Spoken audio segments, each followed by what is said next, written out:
Good morning, everyone. Welcome to our subject Social Studies, grade 9A and 9B. Your teacher here, Ms. Michelle Joy. This video will serve as a makeup class for the students who aren't able to join our virtual class. And also, this video will serve as a recap for the students who are able to join. Let's proceed to our online discussion now. So class, before we proceed with our online learning discussion, I would like us to have a short recap of the last topic that we have discussed. We have discussed about functions of money. So there are three functions of money. Number one, medium of exchange. Number two, unit of account. And number three, store of value. We also discussed about GDP. GDP is gross domestic product. GDP is the total value of output of goods and services produced within an economy in a given period of time. And the last topic that we have discussed is about NDP. Net domestic product is the value of net output of the economy. Value of consumption of fixed capital is deducted from GDP. So NDP is equals to GDP minus depreciation. So these were the three topics that we have discussed.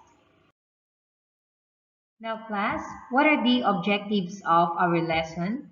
So the first one is students must be able to know what inflation and CPI are.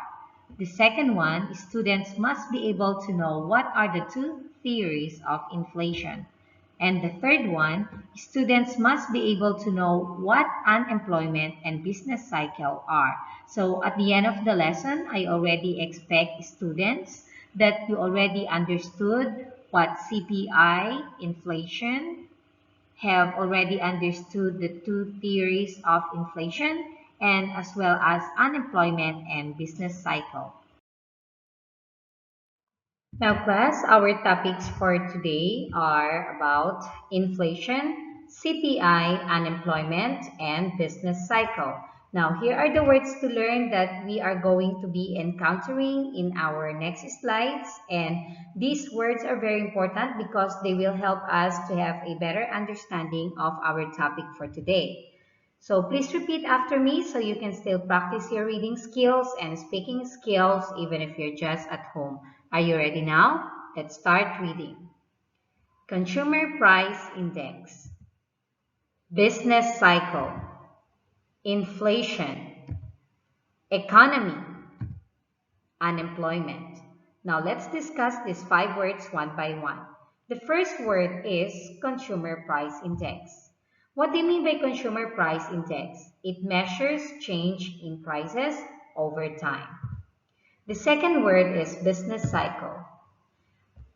Business cycle means trade cycle, economic cycle, depression, recession, liquidation, recovery, prosperity, crisis, and fluctuation.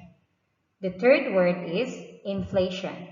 Inflation means rise, pretentiousness, increase, enlargement, expansion, swelling, pomposity, puffiness, extension, and augmentation. The fourth word is economy. Economy means fragility, thrift, thriftiness, saving, husbandry, prudence, providence, parsimony, restraint, and austerity. The last word is unemployment. It means idleness, loitering, inactivity, joblessness, indolence, depression, leisure, slump, stagnation, and layoff. So these are the 5 words that can help us better understand our topic for today. Now let's read them again one by one. Consumer Price Index, cycle, inflation, economy, and unemployment. What is inflation? Simply put, inflation is the increase in the price of goods and services within an economy over a set period of time. Going a little deeper, the rise in prices must be sustained and not just a sporadic event. While prices may go up suddenly on an item, this may not necessarily mean inflation is occurring. Instead, inflation refers to a sustained increase in costs of nearly all items in the economy over an extended period of time. What causes inflation? Economists have identified two basic causes of inflation. First, there must be a rapid increase in the amount of actual currency in circulation. For instance, when European conquistadors conquered the Western Hemisphere in the 15th century, gold and silver bullion flooded into Europe, causing inflation. Second, inflation can occur due to a supply shortage in a specific good that is in high demand. This can then spark a rise in the price of that good, which may ripple through the rest of the economy. The result can be a general rise in prices across nearly all goods and services. After World War II in Hungary between 1945 and 1946, the Hungarian penge experienced one of the worst occurrences of hyperinflation ever recorded. On the 1st of January 1946, a temporary unit of currency was introduced called the adópenge in an effort to stabilize the penge. When it was introduced, one adópenge was equivalent to one penge and was only used by the governments and commercial banks as an accounting measure. By the 1st of June 1946, one adópenge was now equivalent to 160,000 penge, having undergone 16 million% inflation within 6 months. Shortly after this, the adópenge became legal tender, and by the 31st of July 1946, one adópenge was equivalent to 2 sextillion penge. On the 1st of August 1946, another new currency, the forint, was introduced as a replacement to the penge at a rate of 400 octillion penge per forint. While national governments try to control inflation, Bitcoin and other cryptocurrencies are seen by many as a good hedge against the ravages of inflation. This is due to the fact that Bitcoin has a fixed total supply of 21 million coins. Despite some controversies, many believe that this makes Bitcoin a deflationary currency and therefore resistant to inflation. For this reason, many countries that are currently undergoing inflation have begun using Bitcoin or other cryptocurrencies as an alternative to their legal tender in order to cope with the nation's inflation. Now class, let us discuss about inflation. So inflation, it is a prolonged rise in the general price level of goods and services. The higher GDP figures that result from inflation do not represent any increase in output. The physical output has no change, only its money value has. So what is inflation, class? So inflation is rising general level of prices. Inflation reduces the purchasing power of money. So example, it takes $2 to buy what $1 bought in 1982. And it takes $6 to buy what $1 bought in 1961. So class, the value of the product is increasing. Why? Because as the time goes by, everything is changing, including the price. Okay, the product is not changing itself, but the price is. Okay, because the economy is also increasing. So when inflation occurs, each dollar of income will buy fewer goods than before. So let's say in 2021, this laptop that Miss MJ uses worth 17,000 baht. And in 2031, it will become maybe double the price, 42,000 baht, or who knows, this kind of laptop will not be in use anymore. So it can be diminished or it can be developed, and when they develop the product, they will increase the price. Or even if they do not develop the product, as the time goes by, the price increases. So that is inflation. Now let's study about CPI, or Consumer Price Index. One of the most commonly used measurements of inflation is the Consumer Price Index. The government measures the prices of a specific group of goods and services that the average household uses, like for example, apparel or clothes, transportation, education and communication, other goods and services, recreation, medical care, food, and beverages. So these are the 8 major groups of consumer price index. Okay, so the things that we use inside our house. So the last one, market basket. It includes specific goods and services under general categories such as food, housing, clothing, education, and medical. So market basket analysis, the context, customer buying habits by finding associations and correlations between the different items that customers place in their shopping basket.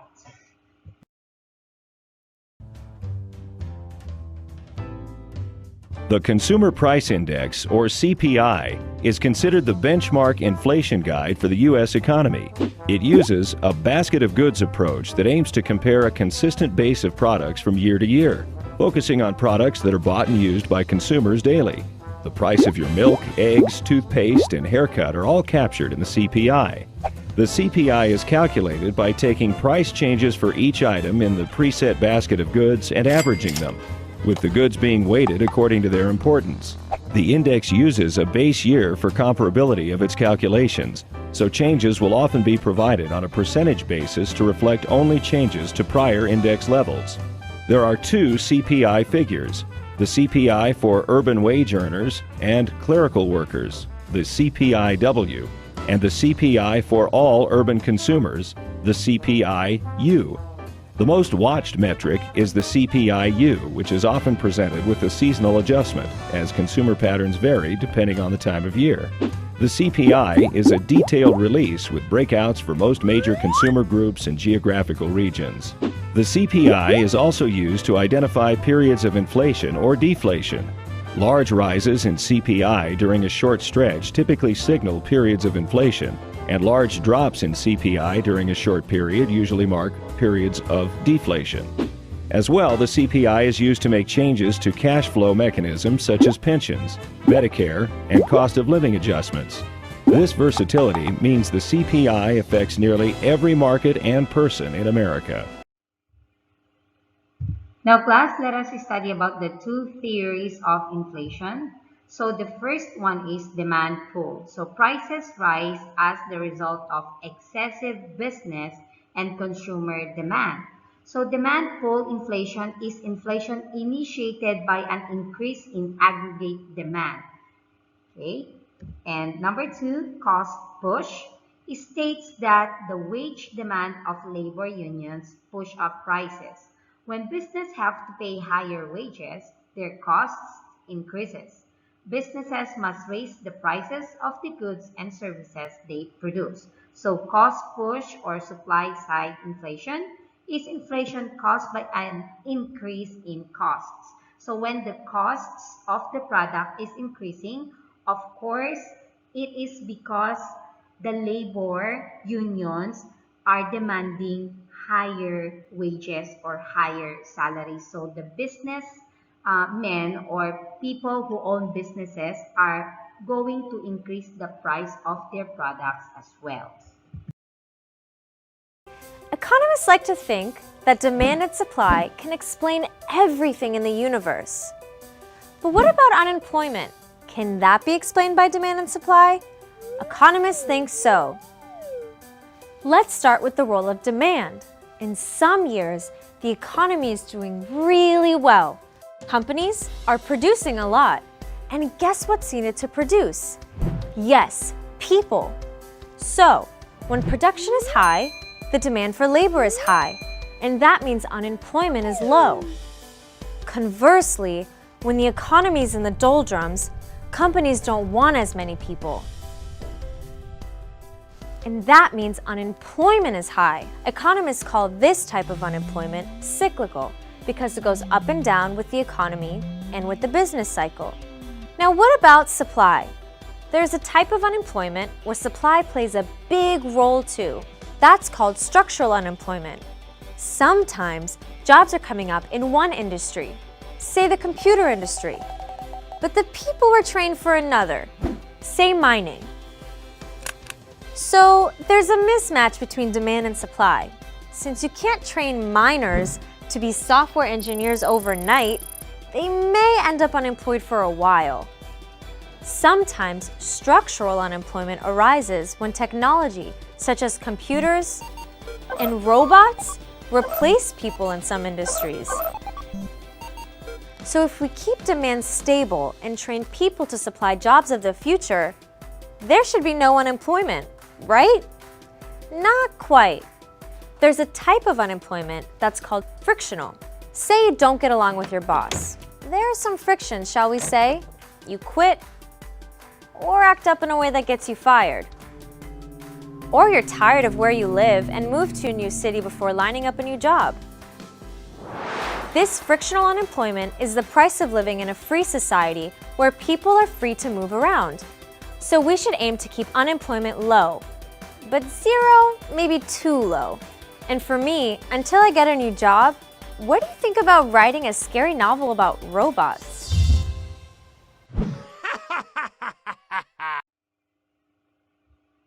Now, class, let us discuss about unemployment. So, what do you mean by unemployment?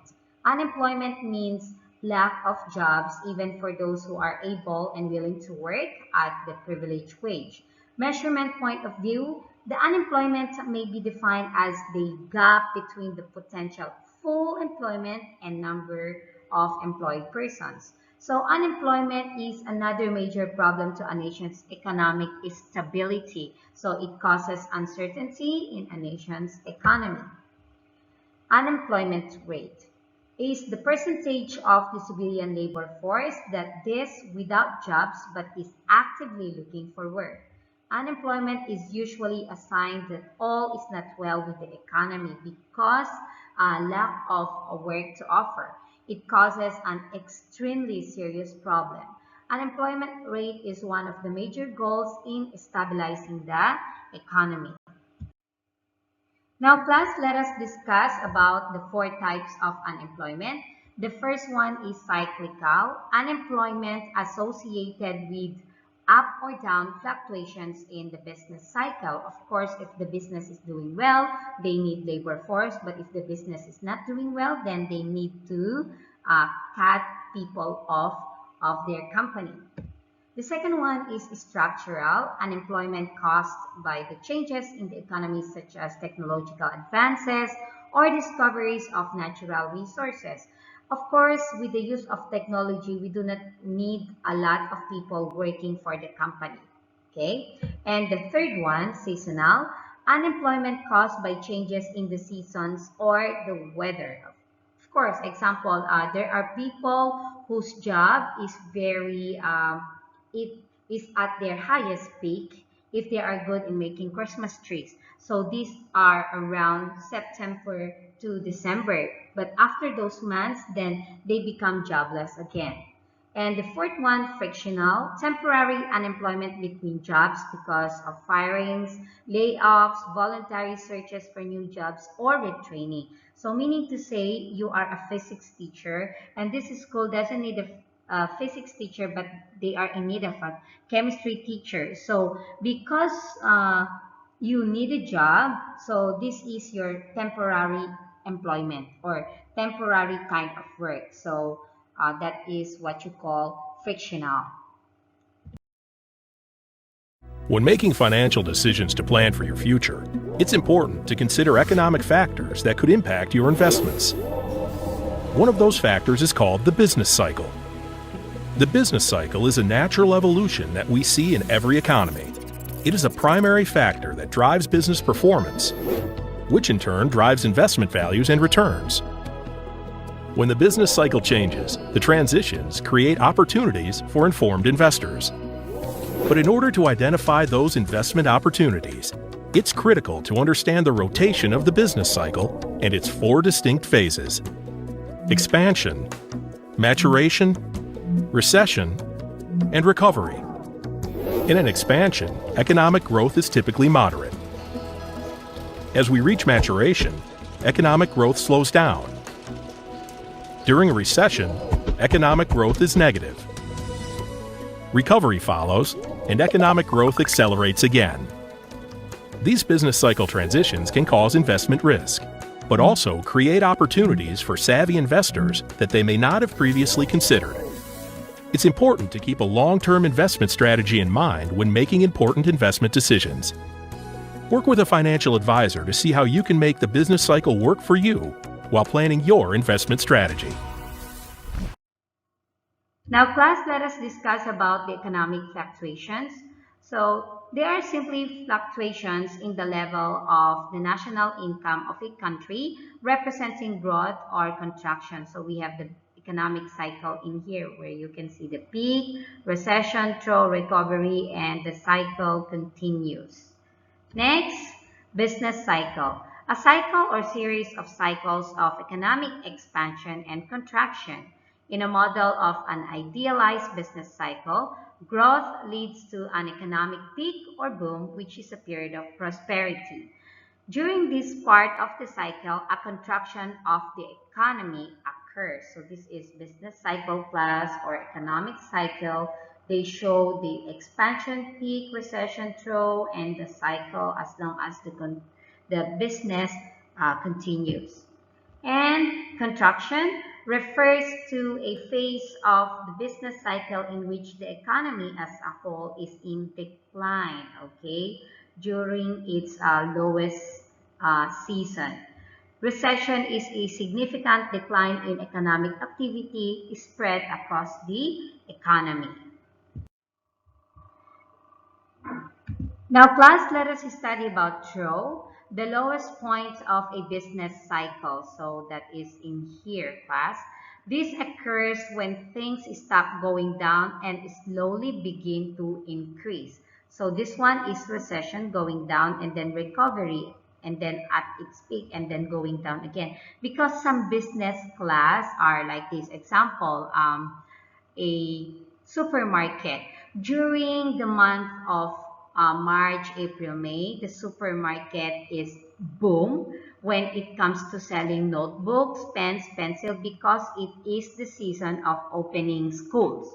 Okay, so they are in the season of recovery. During January, February, March, they are in here because school supplies are not needed. But March, April, May, then they are going to recover and it will be one of their highest peak, but then it will go down again after the school opens. Right? Next, we have expansion or recovery, the increase in economic activity. The recovery continues until the economy hits another peak and a new cycle begins, which I explained to you already. Next, business cycle model. It shows the fluctuations in a nation's aggregate output and employment over time. It shows the four phases an economy experiences over the long run: expansion, peak, recession, and trough. Let us study about the summary of the topic. Actually, it's just a recap or review of the topics that we just discussed. So we have discussed about inflation. Inflation is rising general level of prices. Inflation reduces the purchasing power of money.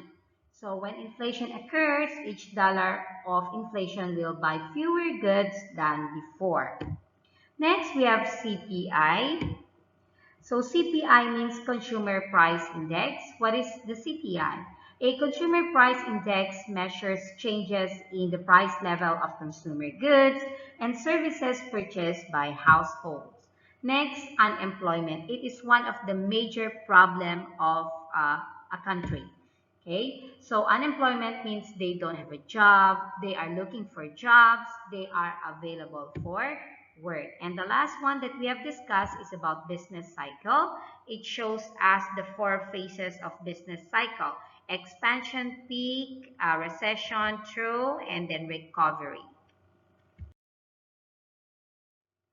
Now, class, for your activity, it will be in live worksheets. So click the link in the Google Classroom to answer the activity. I will post the link in the Google Classroom.